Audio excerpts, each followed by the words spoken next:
सभी जीवों का 5 तत्वों का मिश्रण से हमारे शरीर बना है ना, ये बताया था। और उसके गुण और दोष जो हमारे अंदर शामिल हैं वो हमारा व्यक्तित्व है। ठीक है, किसी के अंदर गुण ज्यादा है, किसी के अंदर दोष ज्यादा है, वो सब उन्हीं का प्रभाव है। हम कुछ लेकर नहीं आए थे ऊपर से, समझ रहे हो? वो हमारे अंदर जो आया है वो सब उन तत्वों की वजह से है, या फिर इसके बाद में फिर कुछ संस्कारों की वजह से है। संस्कार कई प्रकार के होते हैं, एक ब्लड से मिलते हैं, एक माता पिता से मिलते हैं, बहन भाई से मिलते हैं, एक स्कूल कॉलेज से मिलते हैं, एक संगति से मिलते हैं, यार दोस्त जो है आपके उससे मिलते हैं, और एक एनवायरनमेंट से मिलते हैं। किस वातावरण में आप रह रहे हो, मोहल्ले में, पड़ोस में, किस जगह हरियाली है ज्यादा या ज्यादा वैसा एरिया है, कंजेस्टेड है, उन सबसे संस्कार हमें मिलते हैं। ठीक है, तो हमारे शरीर जिससे बना है 5 तत्व, अग्नि, जल, वायु और आकाश और पृथ्वी। जो मैंने बताया था, भगवान भूमि, कैसे गगन, वैसे वायु, ऐसे आकाश और वैसे नीर।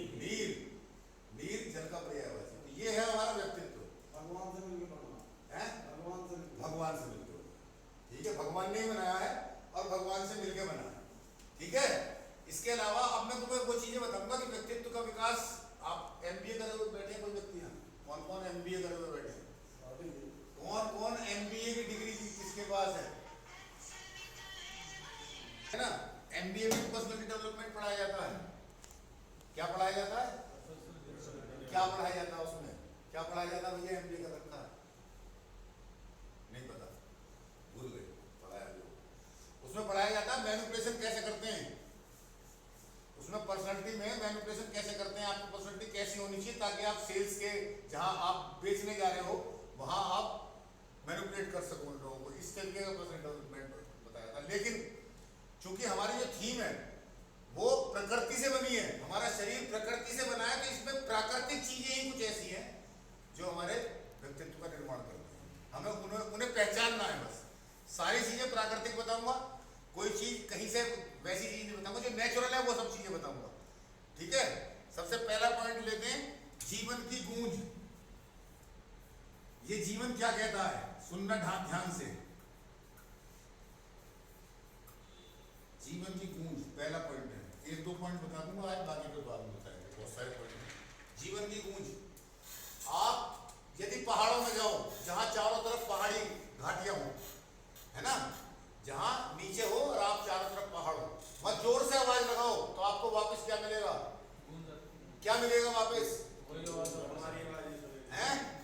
आपकी आवाज अब कितनी बार सुनाई देगी? कई बार सुनाई देगी। आपने एक बार बोला, आपको क्या मिला वापस?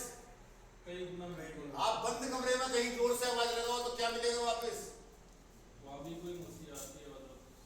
बंद कमरा, चारों तरफ से बंद हो, जिसमें हवा का आवागमन ना हो, और आप वहां जोर से चिल्लाओ तो आपको क्या मिलेगा? वही चीज वापस आएगी आप तक। समझ रहे हो? ये प्राकृतिक है, ये प्रकृति कहती है, मैं नहीं कह रहा, ये नेचर कहती है कि आप जो दे रहे हो कई गुना मिलेगा, वो आपको बढ़ के मिलना है। समझ रहे हो? आप किसी को कष्ट दे रहे हो, आप किसी को दुख दे रहे हो, आप किसी को गाली दे रहे हो, है ना, आप किसी की भावनाओं को ठेस पहुंचा रहे हो, आप किसी को अच्छा दे रहे हो, आप किसी को प्यार कर रहे हो, आप किसी की केयरिंग कर रहे हो, वो आपको सभी चीजें बढ़ के मिलनी है। ये कौन कहता है? ये नेचर कहती है। कौन कहता है? कोई किताब नहीं कहती, कोई गूगल नहीं कहता, ये नेचर कहती है कि जो आप दोगे वो आपको बढ़ के मिलना है। किस रूप में मिलेगा, कब मिलेगा, ये निश्चित नहीं। समझ रहे हो? वहां भी आपको वेट करना पड़ता है। जब आप चिल्लाते तो उसके बाद करीब कुछ सेकंड बाद वो आवाजें आपको वापस आती है। टकराती है ना, पहले जाके टकराएंगी फिर वापस आएंगी। तो जिसको दिया है उसके मनोमस्तिष्क में, उसके दिल में आपकी बातें टकराएंगी। आपने जो दिया है वो जाके अपना असर छोड़ेगा, फीलिंग बदलेंगी और वहां से फिर आपको वापस मिलेगा। गलत दिया है, रिएक्शन वापस मिलेगा। अच्छा दिया है, प्यार वापस मिलेगा, केयरिंग वापस मिलेगी। क्लियर? कोई शक? किसी को कोई शक? दूसरी प्रखर स्वयं हो जाएगा।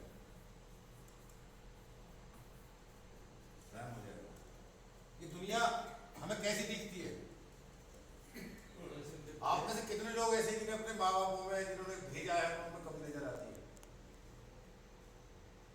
बच्चों ने, पत्नी ने, माता पिता ने, बहन भाई ने, जिन्होंने आपको यहाँ भेजा है, आपको क्या मतलब क्या लगता है उनके बारे में? गुस्सा आता है उन पे? नहीं आता? अरे बोलो यार, मुझे बोलो, गुस्सा आता है उन पे? बुरा नहीं लगता आपको कि यहाँ भेज दिया बंधन में? आया था पहले, अब भी आ रहा है, आपको अब भी आ रहा है। लेकिन दुनिया हमें कैसी दिखती है? जैसे हम खुद हैं। वो गलत नहीं है, हमें वो गलत इसलिए दिखाई देते हैं क्योंकि हम खुद गलत हैं। समझ रहे हो मेरी बात? अगर आप सही होते तो आप यहाँ होते? कोई भी व्यक्ति अगर आप में से नशा नहीं कर रहा होता या आप व्यक्तित्व के हिसाब से सही होते, चारित्रिक दोष में होते, तो आप यहाँ होते? नहीं होते। तो इसका मतलब क्या हुआ? एक मिनट चाचा, एक मिनट बोलोगे नहीं बीच में, बाद में बोल लेना। समझ रहे हो? तो क्या है, कैसी दिखती है वो दुनिया? जैसे हम खुद हैं। वो कैसे? मतलब जैसा हमारा नजरिया है हम उस हिसाब से देखते हैं दुनिया। हम अपने माता पिता को, अपनी पत्नी को, अपने बच्चों को, अपने परिवार को, अपने आस पड़ोसियों को और बाकी लोगों को भी जैसा हमारा नजरिया है उस हिसाब से देखते हैं। वो क्या है ये नहीं देखते, हम उसे किस रूप में देखते हैं, बस उसी रूप में हम पहचानते हैं। ये है बात असली। ठीक है? तो क्या है इसमें? दूसरों का भला करो, आपका भला खुद हो जाएगा। मैं आपको एक एग्जांपल देता हूं, जीवित एग्जांपल दे रहा हूं हिस्ट्री की।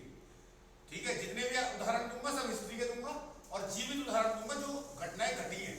उदाहरण एक की बजाय 10 भी दे सकता हूं, लेकिन फिर एक में जो है कई दिन निकल जाएंगे एक टॉपिक में। एक सिंपल सा उदाहरण दे दूंगा। एक स्टैनफोर्ड यूनिवर्सिटी जानते हो? स्टैनफोर्ड सुनिए, कहां पे है? यूएस में बता रहे हैं। यूएस में नहीं भाई, कैलिफोर्निया में है? कैलिफोर्निया में। चलो, स्टैनफोर्ड यूनिवर्सिटी में अब से बहुत साल पहले बताऊंगा बाद में कब, वो बहुत साल पहले का जिक्र बीच में आएगा। ठीक है? 2 बच्चे पढ़ते थे, 2 लड़के पढ़ते थे, गरीब परिवार से थे। किसी कारणवश उनके जब एग्जामिनेशन के डेट आने वाली थी उस टाइम तक उनकी फीस जमा नहीं हुई थी। उस टाइम तक, हंसने की बात नहीं है, ध्यान से सुन, कान खोल के, कान खुले ना खुले, कान में अपने आप आवाज पहुंचेगी, दिमाग खोल के सुन। कान तो अपने आप काम करते हैं, अपना दिमाग अपना काम नहीं करता कभी कभी। इंटरेस्ट आता है तो वो। स्टैनफोर्ड यूनिवर्सिटी में 2 लड़के पढ़ते थे, एग्जामिनेशन के करीब थे, एग्जामिनेशन आने वाले थे, उनकी फीस जमा नहीं हुई। कॉलेज से नोटिस आया कि आप अपनी फीस जमा करो। उनकी फीस जानी थी $1600। $1600 फीस देने वाला कोई नहीं था। आर्थिक स्थिति बहुत खराब थी, पारिवारिक स्थिति बहुत खराब थी। तो उन्होंने एक प्रोग्राम बनाया, पढ़ने में बहुत तेज थे दोनों बच्चे, एक्स्ट्रा ऑर्डिनरी थे। उन्होंने एक प्रोग्राम बनाया, कॉलेज में फंक्शन करते हैं उसके लिए डोनेशन इकट्ठा करते हैं। तो उन्होंने उस टाइम पर एक गिटार स्पेशलिस्ट था, गिटार बजाता था, उसका नाम था इग्नेसी पेडेरेस्की। क्या नाम बताया? इग्नेसी पेडेरेस्की। जिक्र करूंगा बाद में कौन था, ध्यान से सुनना।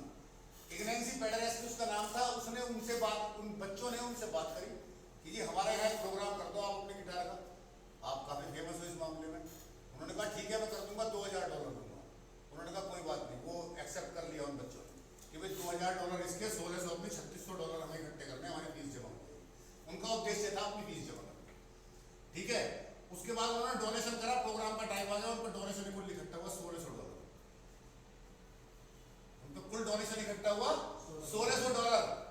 प्रोग्राम हुआ, जब तक उन्होंने नहीं बताई किसी को। इग्नेसी पेडेरेस्की आए, उन्होंने अपना प्रोग्राम करा, बहुत वाहवाही हुई। उसके बाद में जब टाइम आ गया पेमेंट करने का, जब उन्होंने उससे रिक्वेस्ट करी कि हम तो इसलिए हमने ये प्रोग्राम करवाया था और हमें अपनी फीस जमा करनी थी और हमारे पास सिर्फ $1600 इकट्ठे हुए, अब बताओ हम क्या करें? आपके भी इसमें $400 रहेगा। उसने कहा कोई बात नहीं बच्चों, आप अपनी फीस जमा करो। वो एक वैसे प्रोग्राम करके बिना पैसे लिए वहां से चला गया। वो बच्चे कॉलेज से निकले, फीस जमा हो गई, उनकी पढ़ाई एजुकेशन खत्म हुई। उसके बाद में प्रथम विश्व युद्ध कब हुआ था?